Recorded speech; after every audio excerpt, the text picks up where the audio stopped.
Bismillahirrahmanirrahim. Assalamualaikum warahmatullahi wabarakatuh. Alhamdulillahi ala ihsani wa syukru lahu ala taufiqihi wa amtinani wa asyhadu an la ilaha illallah wahdahu la syarika lahu ta'ziman li sya'nih wa asyhadu anna Muhammadan abduhu wa rasuluhu adda ila ridwani. Allahumma salli alaihi wa ala alihi wa ashabihi wa ikhwani.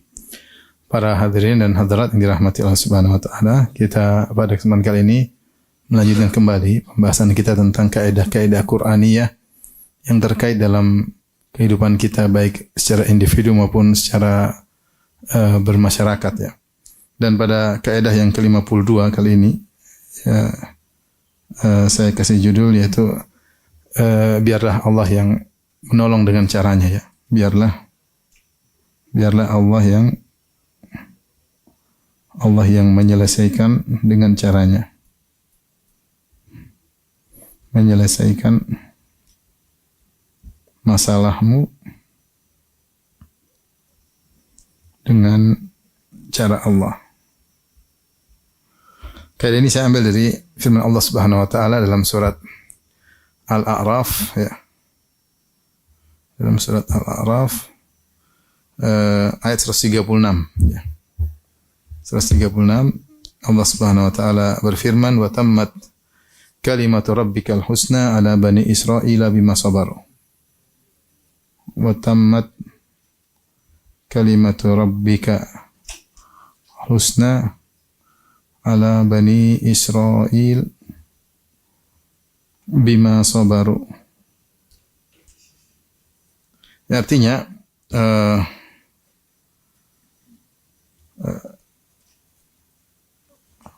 Al-A'raf 7 ayat 137. Kata Allah Subhanahu wa taala, dan telah sempurnalah perkataan Tuhanmu yang baik sebagai janji untuk Bani Israel disebabkan kesabaran mereka ya. Sempurnalah ayat 137 ya. Al-A'raf 137.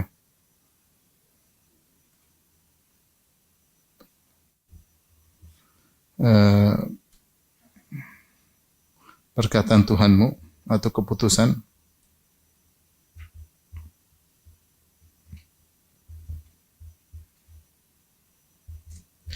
yang indah ya.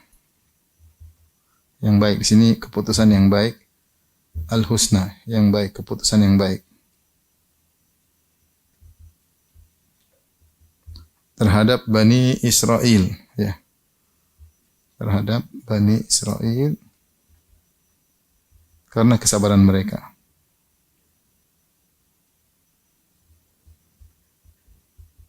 Kemudian kata Allah Subhanahu wa taala, "Wa dammarna ma kana yasna'u fir'aunu wa qaumuhu ma kanu ya'rishun." Dan kami hancurkan apa yang telah dibuat oleh Fir'aun, dibangun oleh Fir'aun, kaumnya dan apa yang mereka bangun. Ayat ini menjelaskan bahwasanya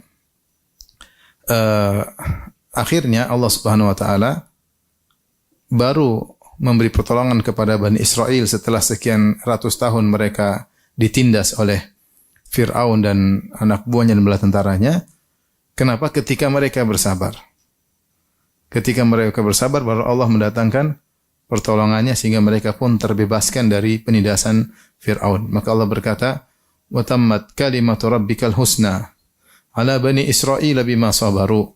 Maka sempurnalah keputusan atau perkataan Rabbmu, keputusan yang indah terhadap Bani Israel karena kesabaran mereka. Makanya dijelaskan wa dammarna ma kana yasna'u fir'aun wa qaumuhu wa ma kanu ya'rishun. Maka Allah, kami pun hancurkan apa yang telah dibuat oleh Fir'aun dan kaumnya dan apa yang telah mereka bangun ya. Pertolongan baru datang dari Allah Subhanahu wa taala setelah ratusan tahun, yaitu ketika mereka melakukan sebab pertolongan Allah, yaitu bersabar. Ketika mereka bersabar, maka Allah tolong mereka, kasih solusi kepada mereka dengan cara Allah Subhanahu wa taala. Ini salah satu poin yang akan kita bahas tentang sabar. Namun sebelumnya saya akan menjelaskan secara singkat tentang makna sabar ya. Kita tahu sabar salah satu ibadah yang sangat agung ya, dan keutamaannya sangat banyak. Sebelumnya kita akan bahas tentang makna sabar ya. Makna sabar secara bahasa diambil dari as-sabr sama dengan al-habsu, yaitu menahan.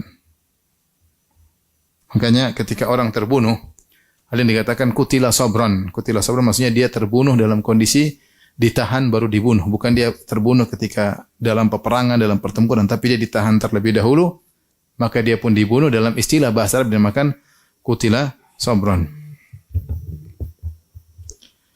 Ini yang pertama. Adapun yang kedua, makna sabar secara istilah. Istilah maknanya adalah menahan diri dari hal-hal yang menunjukkan protes. Hal-hal yang menunjukkan protes atas keputusan Allah. Protes atas keputusan Allah. Maka di antaranya adalah menahan lisan, menahan hati. Kemudian menahan lisan. Kemudian menahan anggota tubuh yang lain, menahan anggota tubuh. Maksudnya apa? Menahan hati, jangan sampai hati ini protes atau benci dengan keputusan Allah, marah sama Allah, protes terhadap keputusan Allah. Menahan hati, jangan sampai protes, ya. Jangan sampai protes atau merasa Allah tidak adil, merasa Allah zalim, ya. Merasa Allah salah dalam keputusan, Allah tidak rahmat dan macam-macam. Terkadang muncul dalam hati seseorang ketika tidak kuat menghadapi keputusan Allah Subhanahu wa taala. Seperti firman Allah Subhanahu wa taala, "Wa tadhunnuna billahi dhununa." Billahi dhununa, dan kalian berprasangka kepada Allah dengan berbagai macam persangkaan. Ada yang berprasangka baik, ada yang berprasangka buruk. Dhannina billahi dhanna saw. Dan sebagian orang mereka berprasangka kepada Allah dengan prasangka buruk. Maka seorang ketika terkena musibah, dia sabarkan hatinya agar tidak berprasangka buruk kepada Allah, tidak merasa Allah tidak adil atau Allah salah dalam keputusan. Jangan sampai dia protes. Menahan lisan dari kata-kata yang menunjukkan protes, ya. Dari kata-kata yang menunjukkan protes. Makanya di antara dosa besar adalah niyahah. An-niyahah kata Nabi SAW, an-naihah in lam tatub imatat walam tatub. Jika seorang wanita yang tukang meratap, orang yang meninggal, dia meratap. Di antara bentuk meratap adalah dengan teriak-teriak menyebutkan protes. Ya Allah, kenapa kau ambil anakku? Ya Allah, kenapa? Atau ya Allah, begitu baiknya dia, seakan-akan dia tidak rela melepaskan kepergian orang ini. Dia sebutkan kebaikan yang menunjukkan dia tidak rela. Ini namanya an-naihah, meratap. Kata Nabi SAW, wanita yang meratap kalau meninggal dan tidak sempat bertobat, maka akan diadab di neraka jahanam. Dipakaikan pakaian dari api, dipakaikan mantel dari yang menimbulkan penyakit pada tubuhnya, ya. Jadi di antara dosa besar adalah meratap. Karena kenapa meratap mayat adalah dosa besar? Karena adalah bentuk protes terhadap keputusan Allah. Dia merasa Allah dalam tanda kutip tidak becus atau salah atau tidak adil, maka dia pun protes, ya. Ini namanya naihah, dan kebanyakan dilakukan oleh wanita. Dalam Islam tidak boleh. Sedih boleh. Sedih biasa. Tapi protes mengatakan Allah salah, ini tidak benar, atau kenapa kok marah sama Allah, ini semua tidak boleh dalam Islam. Tidak boleh dalam Islam. Di sebagian agama lain, ketika ada orang meninggal, maka sebagian orang dibayar untuk meratapi. Dia ratapi, nangis ini dibayar. Sehingga kalau semakin meratapi, seakan-akan mayat ini semakin bernilai dan berharga. Sehingga senang kalau ada yang meratapi, muji-mujinya, kemudian nangis-nangis, teriak-teriak, malah kadang dikasih apa? Dikasih duit. Islam enggak dikasih duit, dikasih neraka kalau tidak bertobat. Tidak boleh. Kemudian menahan anggota tubuh. Tidak boleh, misalnya tidak boleh menampar-nampar pipi, misalnya ya. Dan sebenarnya mukulkan kepala ke tembok, menjambak-jambak rambut. Kata Nabi SAW, "Laisa minna man darabal khududa wa syaqqal juyuba bida'wal jahiliyah." Bukan dari golongan kami orang-orang yang tatkala terkena musibah kemudian dia menampar-nampar pipinya, dia merobek-robek bajunya dan dia menyeru dengan seruan jahiliyah. Ini salah satu bentuk protes terhadap keputusan Allah dan ini tidak sabar. Jadi sabar secara bahasanya menahan lisan, menahan hati dan menahan anggota tubuh dari sikap menunjukkan protes terhadap keputusan Allah Subhanahu wa taala. Dan protes keputusan Allah ini dosa besar. Dosa besar. Tapi ini makna sabar secara istilah. Taib, kemudian kita bahas tentang macam-macam sabar. 3 macam-macam sabar. Tapi kita di halaman berikutnya. Macam-macam sabar. Ada 3 secara umum, sabar ada 3. Yang pertama adalah sabar menjalankan ketaatan.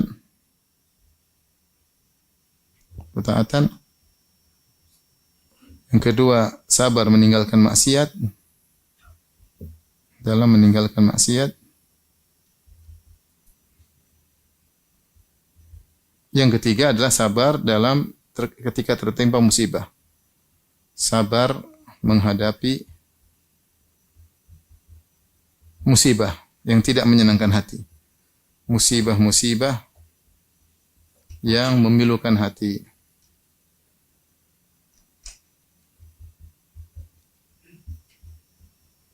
Jadi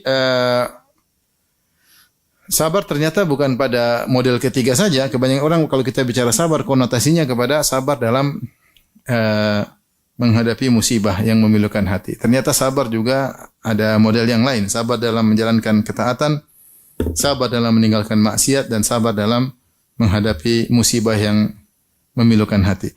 Sabar tersebut Allah sebutkan dalam banyak ayat. Seperti misalnya saya sebutkan sini seperti dalam surat Ar-Ra'd. Allah Subhanahu wa taala misalnya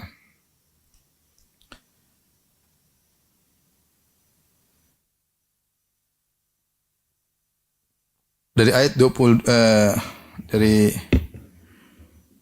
ayat 20 contoh sabar dalam ketaatan misalnya, lihat di antaranya. Pertama Quran surat 13 ayat 20 dan seterusnya ya.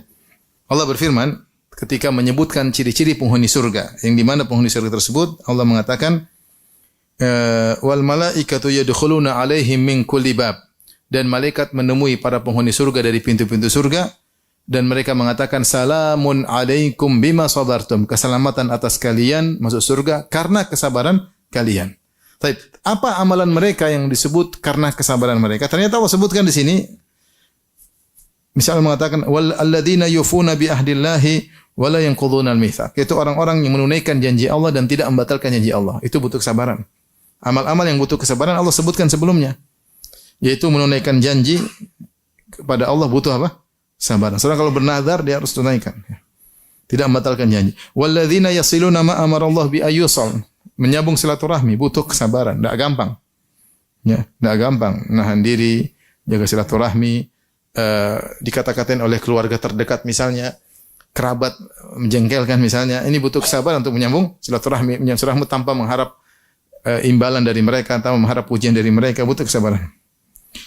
Kemudian juga walladzina sabaru butiqa'a wajhi rabbihim, orang-orang yang bersabar karena mengharap wajah Allah, yaitu ikhlas. Wa aqamus salata, mendirikan salat juga butuh sabar. Salat subuh butuh sabar ya. Salat malam juga apalagi butuh apa? Butuh sabar ya. Ini butuh kesabaran ya. Makanya kalau orang membangun salat malam harus bersabar ya untuk melawan rasa kantuk, untuk kuat untuk melaksanakan salat malam. Continue butuh kesabaran. Kemudian wa anfaqu mimma razaqnahum sirra wa alaniyah. Sabar dalam berinfak atas rezeki yang Allah berikan kepada mereka baik secara sembunyi-sembunyi maupun terang-terangan yang mereka infakkan. Kemudian wa izra'una bil hasanati sayyi'ah ulaika lahum uqbaddar, dan sabar dalam membalas keburukan dengan kebaikan. Mereka inilah orang-orang yang masuk surga. Kemudian Allah mengatakan jannatu adnin yadkhulunaha wa man salaha min abaihim wa azwajihim wa dzurriyyatihim wal malaikatu yadkhuluna min kulli bab. Salamun alaikum bima sabartum fa ni'ma uqbad dar. Maka surga Aden, mereka masuk dalamnya dan orang-orang yang soleh dari kalangan ayah mereka, ibu mereka, istri mereka, anak-anak mereka juga masuk surga bersama mereka dan para malaikat mengucapkan salam kepada mereka dari segala pintu. Malaikat berkata, "Salamun alaikum bima sabartum." Keselamatan bagi kalian masuk surga karena kesabaran kalian. Jadi ayat 20 sampai ayat 24. Nanti bisa dilihat ya. Demikian juga misalnya Quran surat 25, saya carikan lagi. Tentang sifat-sifat ibadur rahman ya. Ini sekedar untuk menjelaskan bahwasanya kesabaran itu tidak hanya terbatas pada menghadapi musibah, bahkan menjalankan ketaatan dan meninggalkan maksiat juga butuh kesabaran ya. Seperti dalam surat Al-Furqan mulai dari ayat 63 sampai Allah sebutkan mereka masuk surga, yaitu ayat 75 ayat 75. Nanti bisa dibaca. Allah mengatakan wa ibadur rahmanil ladzina yamshuna al-ardh hauna, hamba-hamba ar-Rahman yang berjalan dengan tawadhu. Kalau ada idza khatabahumul jahiluna qalu salama, tawadhu butuh kesabaran. Kalau ada orang yang mencaci maki mereka, mengatakan yang buruk, mereka pun meninggalkan dengan cara elegan. Ini juga butuh kesabaran. Walladzina yabituna li rabbihim sujjada wa qiyama. Orang yang di malam hari bangun salat malam butuh kesabaran. Terus sampai walladzina la yashhaduna az-zura wa idza marru bil lagwi marru kirama. Mereka tidak pernah menyaksikan acara-acara yang maksiat, ya. Kemudian mereka kalau ada perkara yang sia-sia mereka tinggalkan. Ini butuh apa? Kesabaran. Sampai akhirnya Allah mengatakan ulaika yujzaunal ghurfata bima sabaru. Mereka itulah orang-orang yang diberi surga karena kesabaran mereka. Yang terakhir misalnya di antaranya misalnya surat Al-Insan. Surat Al-Insan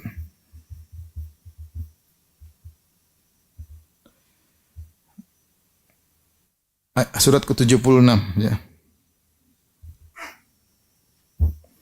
Allah Subhanahu wa taala menyebutkan tentang para penghuni surga. Allah mengatakan wa jazahum bima sabaru. Allah membalas mereka karena kesabaran mereka jannata wa hairaira, yaitu Allah balas surga dan juga kain sutra di surga. Kita bisa lihat sifat-sifat mereka dari ayat ke-7 sampai ke-12. Kata Allah, yufuna bin nadri wa yakhafuna yawman kana syarruhu mustatira. Sungguhnya mereka menunaikan nazar dan mereka takut dengan hari akhirat, hari kiamat yang mengerikan. Kemudian kata Allah, bagaimana mereka sabar dalam keikhlasan. Wa yut'imuna at'ama ala hubbihi miskinan wa yatiman wa asira.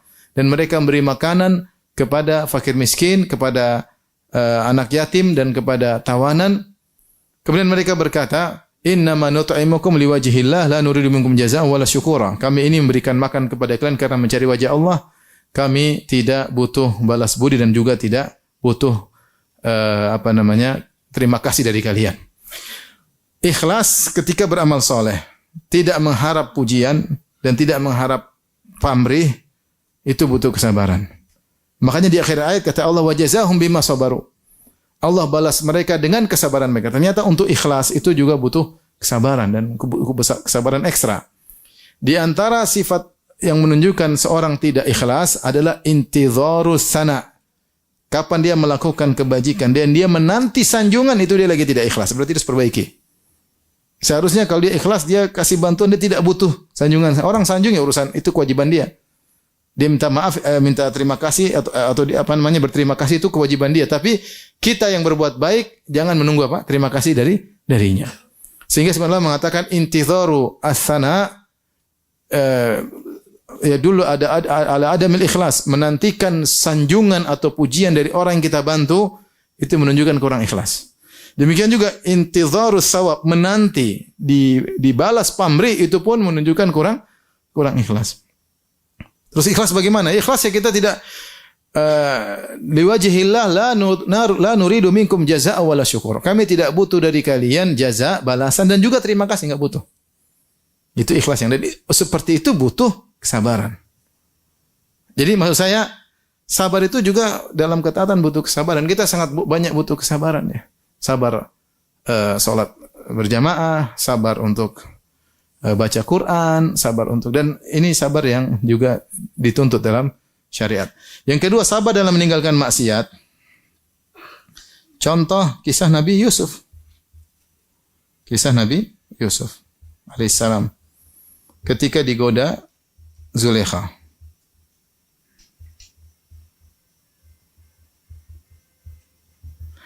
Dan ini adalah ujian yang sangat besar Allah abadikan dalam Al-Quran dan menunjukkan manaqib atau mangkabah keutamaan Nabi Yusuf alaihissalam ketika Zulaikha menggodanya dengan menutup pintu, kemudian Zulaikha sudah berhias sehingga dia sudah cantik, kemudian dia mengerias dirinya sehingga semakin cantik pula, dan kemudian dia yang berhasrat, dan kemudian dia yang menggoda Nabi Yusuf. Kemudian Allah berfirman, walaqad hammat bih wa hamma biha. Sungguh Zulaikha sudah berhasrat luar biasa, wa hamma biha, dan Yusuf pun sudah tergerak. Ini manusia biasa. Sudah tergerak. Tapi subhanallah, dia sabar, bahkan dia lari meninggalkan semua godaan yang menggiurkan tersebut. Ya. Dan ini adalah ujian yang sangat luar biasa bagi seorang lelaki. Makanya ketika Nabi SAW menyebutkan dalam dua hadis tentang keutamaan orang yang meninggalkan maksiat, karena Allah Subhanahu wa taala, dia bersabar. Di antaranya ketika Rasulullah SAW menyebutkan 7 golongan yang Allah naungi pada hari kiamat kelak, di antaranya rajulun da'atu imra'atun dzatu mansibin wa jamin faqala inni akhafullah, seorang lelaki yang diraih oleh seorang wanita yang cantik jelita dan kaya raya, kemudian dia berkata, aku takut kepada Allah Subhanahu wa taala. Siapa yang bisa seperti itu? Antum mana pernah mengalami seperti itu? Wajah pas-pasan, pas ganteng, alhamdulillah. Kalau pas kurang ganteng. Yang biasa digoda seperti biasanya orang ganteng digoda wanita cantik dan kaya raya. Yang biasa goda kita mungkin kalau ada yang menggoda ya. Kalau ada yang menggoda mungkin cantik tapi enggak kaya raya. Atau kaya raya tapi tidak cantik. Tapi tergabung keduanya, cantik plus kaya raya. Wanita mana yang kita cari? Lelaki cari wanita yang seperti ini. Udah cantik kaya raya ya. Cahaya di atas cahaya. Tapi siapa yang goda kita? Ada wanita seperti itu. Kalau ada yang menggoda begitu, terus kita bisa lolos, itu benar-benar orang yang bersabar.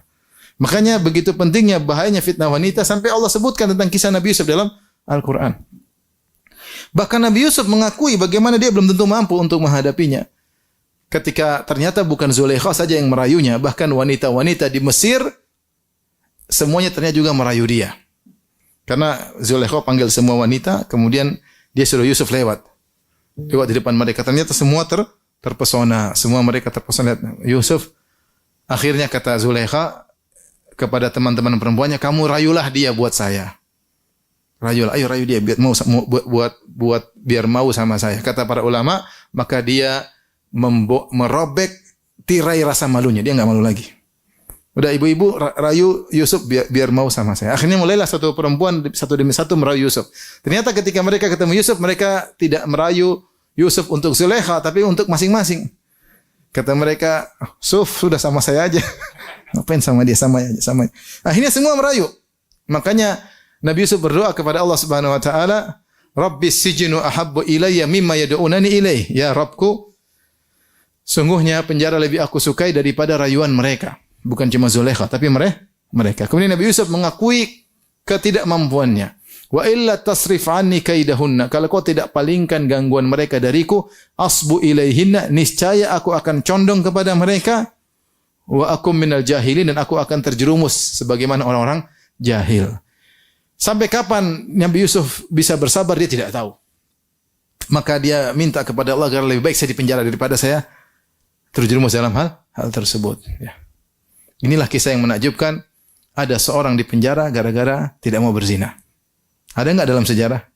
Mungkin cuma Nabi Yusuf alaihissalam. Tidak di penjara gara-gara tidak mau berzina. Ya. Yang ada orang yang berzina di penjara. Ini tidak mau berzina malah di penjara. Namun ini suatu keajaiban. Demikian juga ketika Nabi SAW sebutkan tentang kisah 3 orang yang mereka lagi berjalan dari Bani Israel, tiba-tiba turun hujan, mereka berlindung dalam goa, tiba-tiba ada batu besar jatuh menutup pintu goa. 3 orang berdoa. Salah satunya berdoa, ya Allah, saya dulu punya sepupu, itulah wanita yang paling saya cintai. Kalau ada di dunia ini lelaki sangat cinta kepada wanita, itulah saya. Dia kejar-kejar wanita terus, kejar-kejar, rayu-rayu. Wanita enggak pernah mau. Dan dia tidak putus asa untuk merayu wanita tersebut karena cantik dia cintanya luar biasa. Ternyata suatu hari wanita tersebut datang kepada dia menyerahkan diri. Dia terkena kesulitan dan dia butuh uang. Kesempatan kata lelaki tersebut, kalau gitu saya kasih bantuan uang dengan syarat kau serahkan kehormatanmu kepada aku. Wanita tersebut setuju. Dia kasih uang kalau tidak salah 100 dinar atau sekitar dalam hadis ya. 100 dinar dengan 425 gram emas. Hampir setengah kilo dia kumpulkan untuk wanita tersebut. Ketika dia kasih maka wanita tersebut pasrah. Kemudian ketika dia akan menggauli sudah duduk sebagaimana layaknya seorang suami dengan istrinya. Tiba-tiba wanita tersebut berkata, "Ittaqillah ya Abdullah wahai fulan, bertakwalah kepada Allah. Wala tafudhal khatam illa bihaqi." Jangan kau istilahnya menghilangkan keperawanan atau kehormatan seorang wanita kecuali dengan haknya. Maka dia pun berhenti. Kemudian dia pergi meninggalkan wanita tersebut dan emas yang dia sudah kumpulkan dia berikan begitu saja. Kemudian dia berdoa, "Ya Allah, kalau memang aku melakukannya karena Engkau, bukalah pintu goa." Akhirnya terbuka. Kita bayangkan wanita ini bukan wanita sembarang yang dia dapat kesempatan untuk menggauli. Ini wanita yang dia kejar-kejar bertahun-tahun. Wanita yang sangat dia cintai. Kata dia, kalau ada lelaki di atas muka bumi cinta sama seorang wanita yang paling besar, itulah saya terhadap dia. Ternyata sudah di depan mata, tinggal melakukan satu kalimat yang buat dia mundur, ittaqillah, bertakwalah kepada Allah. Akhirnya dia meninggalkan karena Allah Subhanahu wa taala. Nah, meninggalkan karena Allah juga butuh kesabaran. Kita punya hobi, di antara kita ada hobi mungkin nonton film box office, nonton film Korea, nonton hobi. Situ maksiat, ada perempuan, ada musik, ada macam-macam. Nah, kita harus sabar meninggalkan maksiat ini tidak baik. Tidak baik untuk agama saya, tidak baik untuk alam barzakh saya, tidak baik untuk akhirat saya. Kalau kita terjerumus, kita istighfar, astagfirullah. Ini semua butuh kesabaran untuk meninggalkan kemaksiatan yang disukai oleh hawa nafsu kita. Itu butuh kesabaran, butuh perjuangan. Kalau kita terjatuh istighfar, kemudian kita bangkit lagi untuk bersabar meninggalkan itu semua, maka ini di antara kesabaran yang dipuji oleh Allah Subhanahu wa taala. Di antara hal yang membantu kita untuk bersabar meninggalkan maksiat, Ibnul Qayyim menyebutkan dalam kitabnya Al-Jawabul Kafi, orang kalau maksiat, tentu dia sebutkan puluhan dampak maksiat. Di antaranya dia mengatakan orang kalau maksiat seharusnya ada nikmat yang akan dia dapat, nikmat tersebut tidak jadi datang kepada dia. Karena silsilah nikmat tersebut dia putus dengan maksiat yang dia lakukan. Ini kalau kita bicara duniawi ya. Kalau kita bicara ukhrawi, akhirat, orang yang melakukan maksiat, maka dia mengorbankan kenikmatan yang melakukan kenikmatan yang sedikit dengan menumbalkan kenikmatan yang sempurna. Bukankah Nabi SAW bersabda, "Man syaribal khamra fid dunya lam yashrabhu fil akhirah." Siapa yang minum khamar di dunia, dia tidak minum khamar di akhirat. Dihukum dengan tidak minum khamar di akhirat. Kenapa? Karena kelezatan sedikit yang ingin dia rasakan. Kata Nabi SAW, bagi lelaki, "Man labisal harira fid dunya lam yalbashu fil akhirah." Tadi man syaribal khamra fid dunya lam yashrabha fil akhirah. Siapa yang minum khamar di dunia tidak akan minum khamar di akhirat. Siapa yang lelaki mana yang pakai kain sutra di dunia, dia tidak akan pakai di surga, tidak akan pakai di akhirat. Artinya setiap kita melakukan satu kemaksiatan, ada kenikmatan, kelezatan yang kita rasakan, tetapi ada kelezatan yang besar yang ditumbalkan, yang harusnya kita dapatkan di akhirat kalau kita tidak melakukan ini. Oleh karenanya, seorang kalau bermaksiat, dia mikir, jangan sampai dia jadi orang bodoh. Maka semua pelaku maksiat disebut orang jahil. Kenapa? Karena kebodohannya membuat dia nekat menerjang kenikmatan yang kelezatan yang sedikit dengan menumbalkan kelezatan yang sempurna dan abadi. Yang ketiga, model kesabaran dalam menghadapi musibah-musibah yang memilukan hati. Di antaranya kita tahu bahwasanya banyak sebab yang buat kita bisa sabar ya. Di antaranya kita tahu bahwasanya di balik sabaran, di balik musibah yang Allah timpakan pasti ada hikmah yang Allah kehendaki. Ya. Terkadang Allah memberikan nikmat kepada seorang hamba dalam bentuk musibah. Ternyata musibah tersebutlah nikmat, tapi cara Allah memberikan nikmat kepada dia dengan cara seperti itu. Contoh sederhana Nabi Yusuf alaihissalam. Ya, ini sudah sering kita sampaikan contoh Nabi Yusuf. Nabi Yusuf alaihissalam bagaimana bisa jadi bangsawan? Untuk bisa menjadi bangsawan melalui silsilah musibah. Musibah dihasati oleh kakak-kakaknya. Ini awal musibah. Kakak-kakaknya hasad sama Nabi Yusuf. Kemudian musibah dibawa pergi oleh kakak-kakaknya, kemudian dibuka bajunya, kemudian dimasukkan dalam sumur. Musibah berikutnya. Musibah berikutnya kemudian dijual jadi seorang apa? Budak. Dijual dan dibeli harga yang murah. Musibah seterusnya adalah dipisahkan dari ayah yang sangat dia cintai. Ayah dan ibunya dipisahkan. Masih kecil Nabi Yusuf alaihissalam. Dia anak bungsu, kemudian dipisahkan seperti itu. Musibah berikutnya kemudian dia dipenjara. Rangkaian musibah-musibah tersebut, musibah 1 plus musibah 2 plus musibah 3 plus musibah 4 plus sama dengan bangsawan. Sama dengan bangsawan. Jadi Allah berikan kenikmatan dalam bentuk musibah dan itu banyak. Salah satunya demikian. Salah satunya Allah terkadang memberikan nikmat berupa terhindar dari musibah yang lebih besar dengan ditimpakan musibah lebih kecil. Ini banyak contohnya ya. Seperti saya pernah baca ada seorang yang dia dipanggil untuk menjadi panglima dalam peperangan dan biasanya dia siap. Qadarullah hari itu dia terjatuh atau kakinya cedera sehingga dia tidak bisa jadi panglima. Sehingga dia menyesal. Ternyata dia disuruh jadi panglima untuk membunuh Al-Husain bin Ali bin Abi Thalib. Seandainya dia kakinya sehat, mungkin dia yang bunuh siapa? Al-Husain. Maka dia bersyukur kepada Allah. Ternyata ini nikmat dari Allah mencegahnya dari berbuat kezaliman. Berbuat kezaliman ya. Allah menghindarkan dia dari musibah yang lebih besar ya. Dengan membuat dia terkena musibah yang lebih kecil. Dan di antara misalnya kita berpikir dengan terkena musibah Allah menghindarkan kita dari banyak penyakit hati seperti penyakit sombong, penyakit angkuh, penyakit ujub. Ya, ini terkadang menimpa orang yang tidak pernah terkena musibah. Bayangkan ada seorang jualan, selalu untung, enggak pernah rugi. Kira-kira sombong atau tidak? Sombong. Tapi kalau sekali-sekali dia rugi, sekali-sekali dia tidak untung, dia tidak sombong. Dia ingat kembali, ini bukan karena saya, tapi karena Allah. Seperti itu. Kalau orang selalu sukses, tidak pernah gagal, dia mungkin sombong. Kalau orang sehat selalu, enggak pernah sakit, mungkin sombong. Angkuh. Ya, karena saya olahraga tiap hari. Dia lupa bahwasanya yang beri dia kesehatan adalah siapa? Allah. Sehingga dia terkena penyakit ujub. Maka terkadang orang gagal, terkadang. Lihatlah, 2 orang yang menjadi sombong, ya, gara-gara diberi nikmat terus-menerus. Di antaranya Namrud. Kata Allah dalam Al-Quran, Alam tara ilal ladhi hajja Ibrahim fi rabbih an atahu Allahul mulk. Idh qala Ibrahim rabbi alladhi yuhyi wa yumit.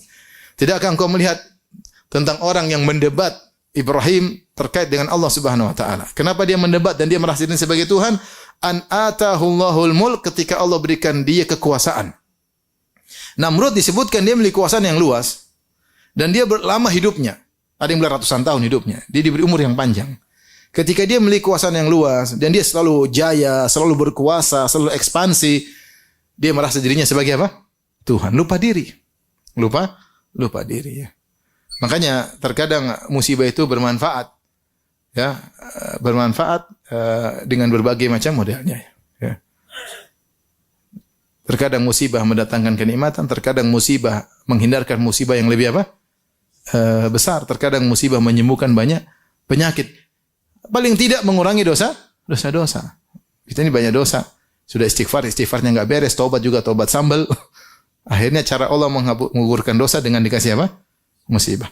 Baik, jadi sama antum. Ketiga sabar ini mana yang paling afdal?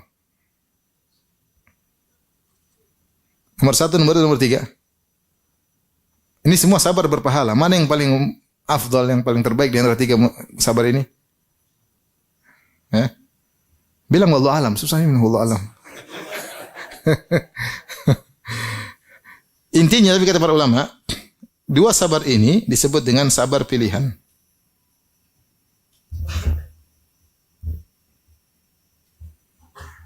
Pilihan atau as-sabar, kata Syekhul Islam Taimiyah, as-sabar al-ikhtiyari.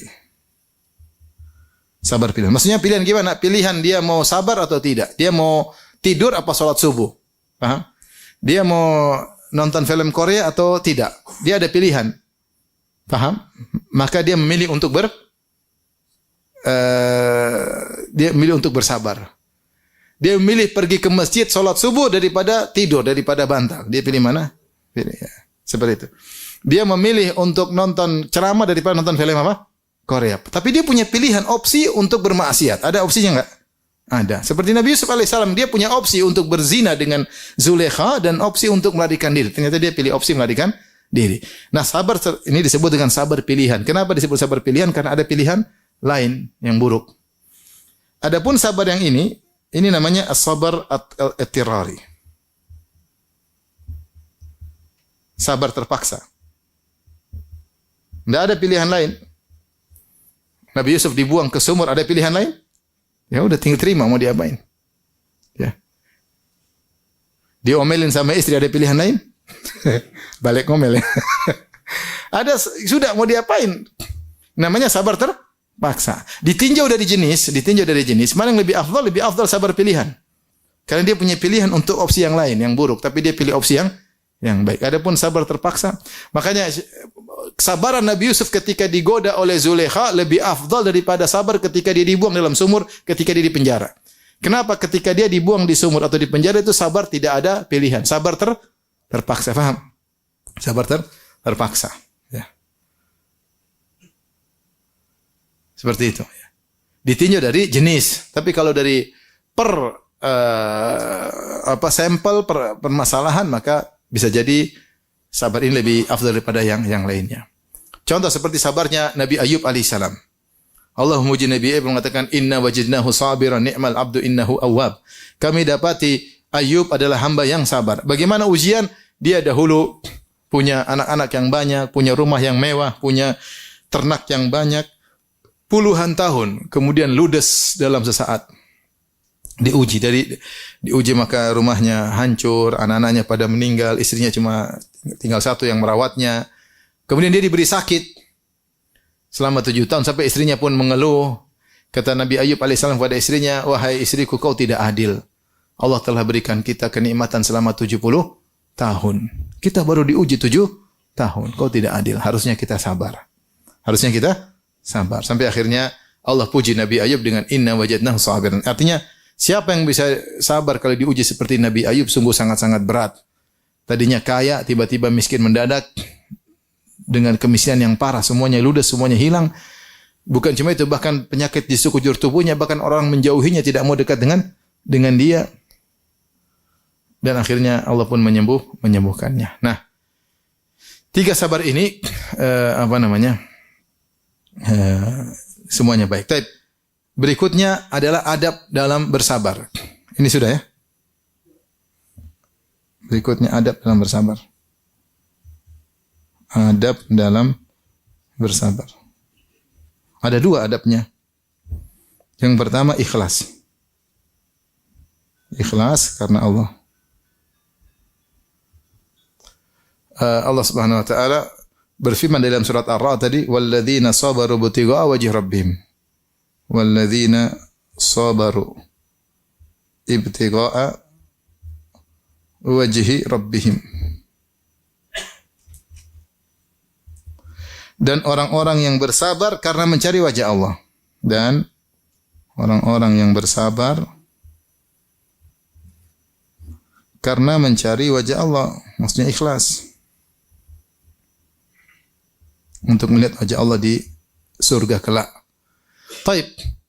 Jadi ada pertama kalau sabar, enggak usah publish kalau kamu sabar ya.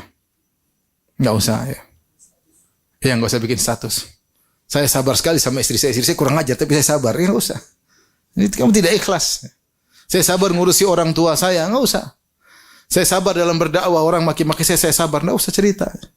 Kamu sabar bukan untuk dipuji, bukan untuk riya. Kamu sabar karena Allah Subhanahu wa taala. Jadi enggak usah sabar ketika panas terik matahari tetap ke masjid. Itu butuh sabar, tapi enggak usah cerita. Jangan bikin status di Madinah sekarang 48 derajat. Tapi Allah kuatkan langkah kakiku menuju Masjid Nabawi. Enggak usah bikin status. Riya tapi seakan-akan bersyukur. Allah Maha tahu, enggak usah terus kayak gitulah. Udah, enggak usah. Tidak usah sabar kemudian kita mau publish, mau kita pamerkan kepada apa? Masyarakat. Sabar biar Allah yang tahu ya. Biar orang yang yang tahu, karena Allah mengatakan memuji Allah walladzina sabaru ibtigha'a wajhi rabbihim. Yang mereka mencari wajah Allah. Lihatlah Allah memuji kaum muhajirin, kata Allah Subhanahu wa taala, lil fuqara'il muhajirin alladzina ukhriju min diyarihim amwalihim yabtaguna fadlan minallahi wa ridwana.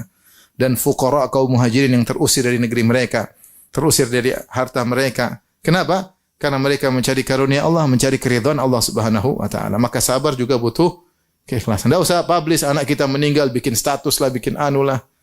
Apalagi kita ada orang tua meninggal, suami meninggal, istri meninggal. Malah harusnya kita sabar karena Allah malah bikin kesempatan untuk pencitraan. Enggak usah lah. Enggak usah lah. Udah kita sabar karena Allah. Enggak usah publish inilah. Akhirnya sabar yang merupakan ibadah agung jadi malah mendatangkan dosa. Karena sabar ibadah, aturannya ibadah itu harus karena Allah. Kapan dia ibadah karena ingin dipuji manusia, maka jadi riya, dosa. Yang kedua,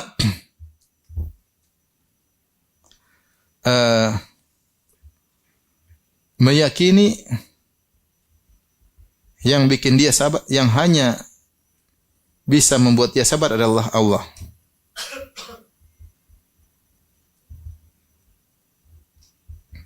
Adalah Allah, ya.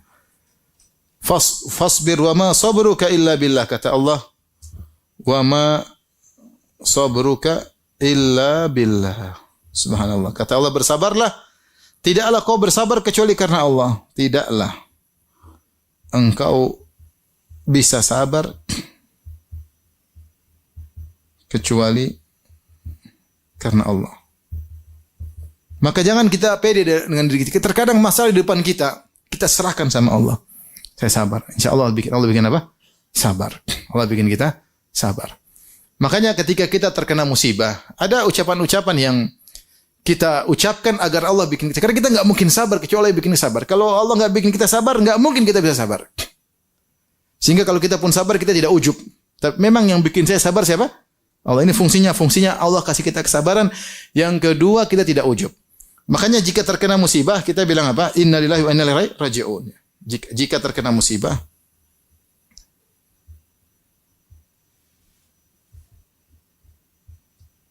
kita ucapkan beberapa hal, seperti diantaranya apa? Innalillahi wa inna ilaihi raji'un. Ini buat kita sabar. Kita ini semua milik Allah dan kita semua akan kembali kepada Allah. Ketika Nabi SAW menasihati putrinya yang cucu Nabi meninggal, kata Nabi SAW, katakan kepadanya, Inna lillahi ma akhadh wa lahu ma a'ta wa kullu syai'in bi ajalin musamma wal tasbir wal tahtasib. Katakan kepada Zainab, kalau enggak salah Zainab, sungguhnya inna lillahi ma akhadh, apa yang Allah ambil itu milik Allah. Wa lahu ma a'ta, dan apa yang Allah berikan juga milik Allah. Wa kullu syai'in bi ajalin musamma, masih setiap itu pemberian Allah itu ada waktunya Allah ambil. Anak ada waktunya Allah ambil, istri ada waktunya Allah ambil, suami ada waktunya Allah, harta ada waktunya Allah ambil. Wal tasbir wal tahtasib, hendaknya Zainab bersabar dan hendaknya dia mengharap pahala dari Allah Subhanahu wa taala. Lihatlah ketika Ummu Sulaim anaknya meninggal. Kemudian datang suaminya, tadinya sakit, kemudian selalu Abu Talha tanya, gimana anak kita? Masih sakit. Akhirnya tanya, bagaimana anak kita? Anak laki-laki satu-satunya begitu. Akhirnya anaknya meninggal. Akhirnya Ummu Sulaim dengan begitu sabarnya, dia mandikan anaknya, dia kafankan, dia kuburkan. Setelah dia kuburkan, suaminya datang. Gimana anak kita? Kata Ummu Sulaim radhiyallahu anha, itu ibunya Anas bin Malik. Tapi Anas bin Malik dari bapak yang lain. Ini dia dari nikah lagi, punya anak. Anaknya meninggal, Abu Umair. Maka Ummu Sulaim berkata, wahai suamiku, anak kita lebih tenang daripada sebelumnya. Maksudnya sudah meninggal. Sebelumnya kan sakit, nangis-nangis. Sekarang lebih apa? Lebih tenang. Dipahami oleh Abu Talha, sudah sembuh. Atau lebih baik, ternyata maksudnya sudah meninggal dunia. Akhirnya dia pun berhias, dia kasih makan suaminya, udah kenyang. Terus dia berhias, akhirnya suaminya menggaulinya.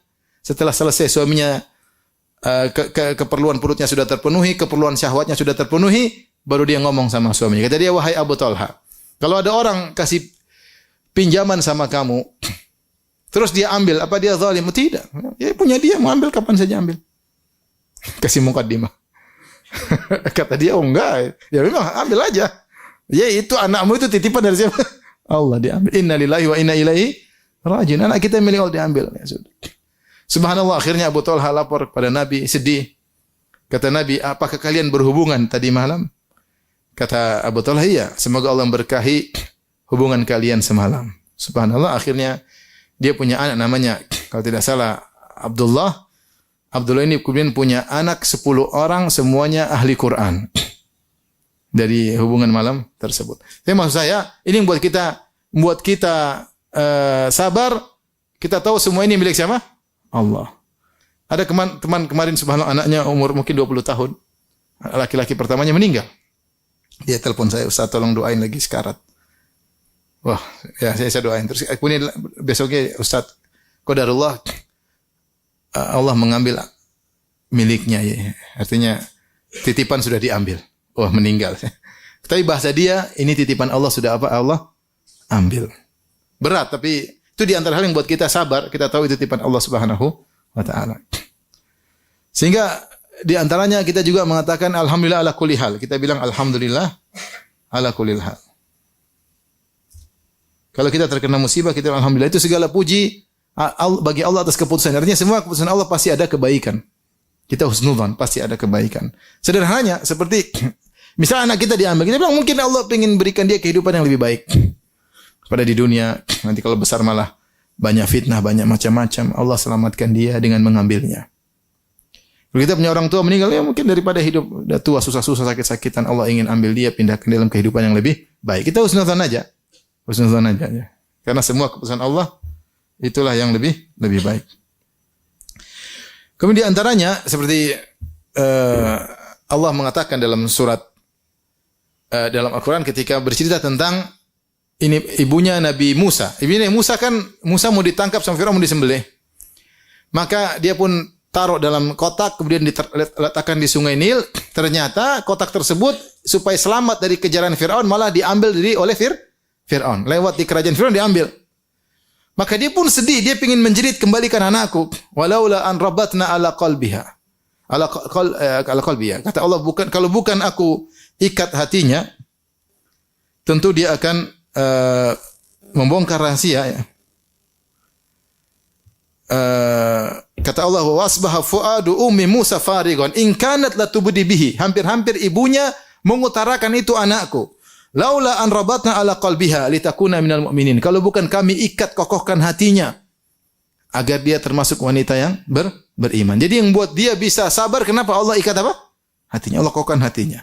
Maka ini menguatkan bahwasanya tidak ada yang bisa memberi kesabaran kecuali Allah Subhanahu wa taala. Surat Al-Qasas ayat 10 ya. Lihat juga 28 ayat 10. Kisah ibu Nabi Musa. Makanya Syekh Abdul Razak pernah cerita tentang seorang namanya Al-Walid Al-Ali, Dr. Al-Walid Al-Ali, seorang dai lulusan Madinah, S3 juga dari Kuwait. Dia ini sangat berbakti sama ayahnya dan selalu memberi waktu buat ayahnya, ngobrol setiap pada asar sampai maghrib. Kalau dia punya kegiatan apapun dia batalkan, dia harus ngobrol sama ayahnya. Ayahnya sangat senang. Jadi kalau pada asar udah dia ngobrol sama ayahnya, minum kopi sampai maghrib. Itu kegiatan dia sehari-hari. Sampai orang berkata kalau ingin belajar berbakti sama ayah, belajar sama orang ini. Kemudian dia sangat disayang oleh ayahnya, bahkan umroh bareng sama ayahnya, kemana-mana safar sama ayahnya. Kalau dia memang sengaja berbakti sama ayahnya. Subhanallah, ketika dia berdakwah di Afrika, dia ditembak, meninggal. Heboh waktu itu. Terus saya lihat sempat ada foto atau Syekh Abdul Razak nyolatkan dia. Mungkin Syekh Abdul Razak ke Kuwait, mungkin sholatkan apa? Dia dan Syekh Abdul Razak ikut menguburkan. Ketika dikuburkan, ayahnya bilang, "Ya Allah," kata Syekh cerita sama saya. Kata ayahnya, "Ya Allah, saksikanlah aku dan ibunya sabar, terima, ridho dengan keputusanmu." Tidak ada apa-apa, tidak ada nangis, dia sabar. Subhanallah, kata Syekh, setahun kemudian kalau tidak salah, saya juga agak lupa ingat cerita Syekh. Saya bilang setahun kemudian saya pun ketemu dengan bapaknya, ini muridnya Syekh, bapak murid Syekh tersebut.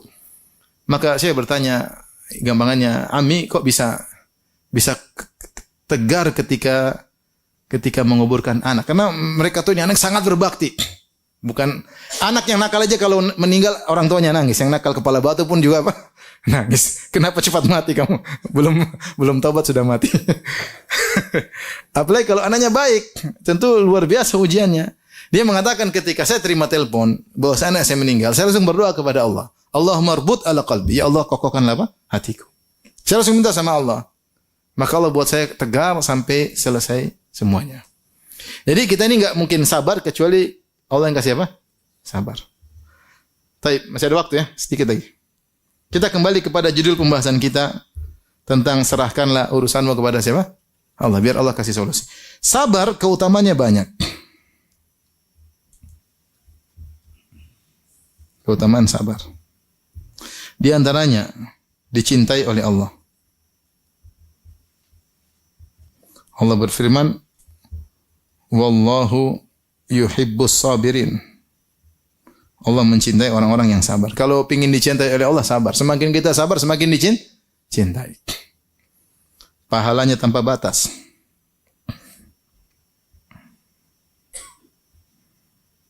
Apa? Firman Allah Subhanahu wa taala, "Innama yuwaffas sabiruna ajrahum bighairi hisab." Ajrahum bighairi hisab. Sungguhnya orang sabar diberi ganjaran tanpa batas. Berikutnya, yang ketiga, Allah bersama orang yang sabar.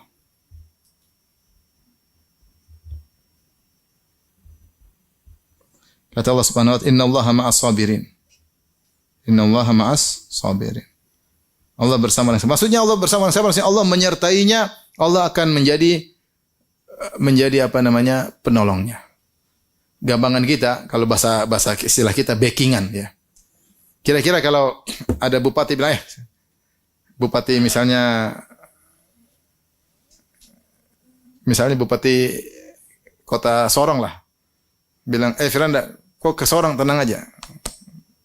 Ada apa-apa tinggal telepon saya. Kira-kira pede nggak kemana-mana? Pede. Ada macam-macam kasih tunjuk foto sama bupati. Kenapa? Karena ada yang backing. Itu berbupati, kita di kota dia berkuasa di situ. Gimana kalau yang membela kita adalah Allah Subhanahu wa taala? Allah bersama kita. Kapan kita bersabar, Allah bersama kita. Kapan kita tidak bersabar, Allah tinggalkan kita. Maka jika ingin Allah bersama kita, siap menolong setiap saat, kapan saja, maka harus bersabar. Kalau tidak, Allah tinggalkan kita. Kemudian di antara keutamaan sabar adalah setengah keimanan. 4, setengah keimanan. Allah Subhanahu wa taala berfirman dalam Al-Qur'an, "Inna fi dzalika laayatin likulli sabarin syakur." Likulli sabarin syakur. Kata Allah, yang pada demikian itu tanda-tanda kebesaran Allah bagi orang yang sangat penyabar dan sangat bersyukur. Siapa yang menggabungkan keduanya? Tatkala terkena musibah sangat penyabar, tatkala diberi kenikmatan sangat bersyukur, sempurna imannya. Sempurna imannya. Makanya sabar yang luar biasa. Di antaranya tadi banyak sebenarnya ya. Cuma di antaranya yang saya katakan tadi, yang kelima tadi, Allah kasih solusi dengan cara Allah. Ini. Kalau antum bersabar, tentu bukan tanpa ikhtiar. Sabar maksudnya dengan ikhtiar. Makanya Allah mengatakan, "Fasbir kama sabaru ulul azmi minar rusul." Bersabarlah engkau sebagaimana para rasul ulul azmi yang bersabar. Ulul azmi itu yang punya tekad yang kuat. Jadi para nabi mereka caci maki, tapi mereka berhenti dakwah atau terus dakwah? Terus dakwah. Jadi mereka tetap berikhtiar, tapi mereka sabar. Mereka tahu apa yang Allah putuskan adalah yang terbaik. Kalau kamu bersabar serta ikhtiar, Allah akan berikan solusi yang terbaik. Dalilnya apa? Dalilnya tadi kita sebutkan banyak. Di antaranya tadi surat Al-A'raf ayat berapa? 137. Di antaranya tadi sudah kita singgung, innallaha, Allah bersama orang yang sabar. Berarti Allah kasih solusi. Ini di antara dalilnya. Di antaranya Allah mengatakan, jadikanlah sabar sebagai penolong. Wasta'inu bisabri wassalat. Jadikanlah sabar jadi penolong. Berarti dia solusi terbaik. Jadikanlah sabar sebagai penolong. Ini menunjukkan bahwasanya siapa yang bersabar Allah akan kasih solusi dari Allah Subhanahu wa taala ya. Taib. Saya bacakan contoh yang dicontohkan oleh Syekhul Islam Ibnu Taimiyah rahimahullah ketika beliau membahas tentang 20 sebab kenapa kita harus memaafkan. Di antaranya sebab ke-13, beliau berkata, yaitu kaidah fi sabar, dia menyebut tentang kaidah sabar. Kenapa ada 20 sebab kita kenapa harus memaafkan orang yang menzalimi kita? Pada sebab yang 13 beliau berkata, an ya'lam annahu in sabara fallahu nasiruhu walabud. Hendaknya dia mengetahui jika dia bersabar, Allah pasti menolongnya. Kata Syekhul Islam, Allah pasti menolongnya dengan cara Allah. Fallahu wakilu man sabar. Allah adalah wakil, yaitu tempat bertawakalnya yang akan menolong orang yang sabar. Wa ahala zalimahu ala Allah. Kalau dia bersabar maka dia serahkan urusan orang yang menzaliminya kepada Allah. Wa man intasara li nafsihi wakalahu Allah ila nafsihi. Siapa yang mencoba untuk menolong dirinya, dia tidak sabar, maka sungguhnya dia menyerahkan urusannya kepada dirinya, bukan kepada Allah. Fakana huwa nasiru laha, maka dialah yang menolong dirinya sendiri. Fa aina man nasiruhu Allahu khairun nasirin ila man nasiruhu nafsuhu a'jazun nasirin wa adhafuhu. Maka mana mau dibandingkan orang yang penolongnya adalah Allah dengan orang yang penolongnya dia sendiri dan dia sangat lemah. Maka kalau kita menghadapi permasalahan, kita boleh ikhtiar, tapi jangan hilangkan sabar dari diri kita. Kapan kita bersabar, Allah yang urus masalah kita. Allah akan urus orang yang menzalimi kita, serahkan sama Allah. Tinggal tingkatkan apa? Kesabaran. Ini perkataan Syekhul Islam Taimiyah. Kalau kita mengurusi orang yang menzalimi kita banyak, apalagi kalau kita enggak sabar, benar kita tidak sabar, kita menurut kita cara seperti ini yang lebih baik, ternyata solusinya tidak seindah yang kita harapkan.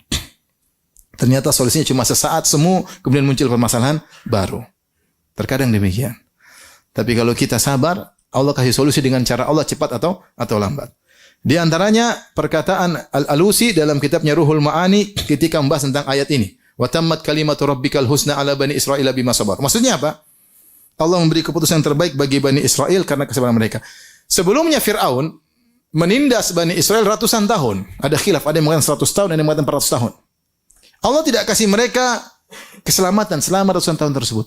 Kenapa mereka tidak sabar? Sampai Allah utus Nabi Musa alaihissalam mengajarkan sabar kepada mereka.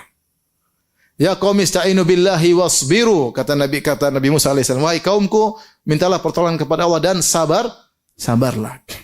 Ketika Nabi Musa mengajarkan kesabaran kepada mereka, jadilah mereka bersabar. Ketika mereka bersabar, maka Allah kasih apa? Solusi dengan cara Allah Subhanahu wa taala. Maka Allah katakan, wa tammat kalimatu rabbikal husna ala bani Israila, dan indahlah keputusan Allah terhadap Bani Israel bima sabaru, karena kesabaran mereka. Maka kemudian Al-Alusi menyebutkan, beliau mengatakan tentang ayat ini,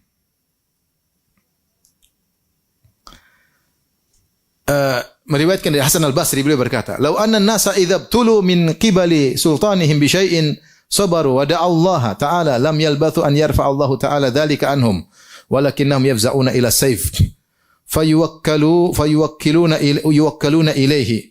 Dia sebut tentang athar perkataan Hasan Al-Basri tentang zaman dahulu. Kata Hasan Al-Basri, seandainya orang-orang ketika diuji dengan sultan atau penguasa yang zalim, seandainya mereka bersabar dan mereka berdoa kepada Allah, maka tidak lama Allah akan cabut penderitaan mereka. Tetapi mereka ternyata tidak sabar. Mereka segera mengangkat pedang untuk melawan penguasa tersebut. Akhirnya mereka pun ditinggalkan dan mereka bersandar kepada pedang. Akhirnya mereka semakin apa? Semakin parah. Kemudian ketika menyampaikan hal ini, berkata Al-Alusi, wa aqulu qad syahadna an-nasa sanatal alf wal mi'atain wa thaman wal arba'in. Sungguh kami telah menyaksikan kondisi masyarakat pada tahun 1248 Hijriah. Berapa tahun lalu? 1000, sekarang 1444. Ini 1248. Kira-kira 200 tahun yang lalu. Qad fazau ila sayf, maka mereka tatkala sultan berbuat zalim kepada mereka, mereka segera mengangkat pedang untuk melakukan pemberontakan. Fama agnahum syai'an, maka tidak ada faedah bagi mereka sama sekali. Wala tamalahum muradun, dan keinginan mereka tidak terpenuhi. Wala humida minhum amrun, dan perkara mereka tidak terpuji. Bahkan mereka semakin parah. Dia ingin menyampaikan seharusnya kalau kamu ada masalah, masalah besar, masalah kecil, sabar dan berdoa kepada Allah. Jangan tidak sabar. Kapan tidak sabar, maka tidak ada solusi dari Allah. Maka ini nasihat buat saya pribadi dan juga perhatian. Kita banyak permasalahan. Banyak enggak? Banyak. Di tetangga ada masalah, rumah tangga ada masalah, di luar pekerjaan ada masalah. Sabar. Sabar bukan berarti pasrah. Enggak, ikhtiar. Tapi tetap dalam koridor apa? Sabar. Cepat atau lambat Allah akan kasih solusi yang terbaik. Semoga kita semua dijadikan hamba-hamba yang bersabar tatkala terkena ujian. Allah taala alam bisawab. Tapi demikian saja. Subhanakallah bihamdik asyhadu an la ilaha illa anta astaghfiruka wa atubu ilaik. Assalamualaikum warahmatullahi wabarakatuh.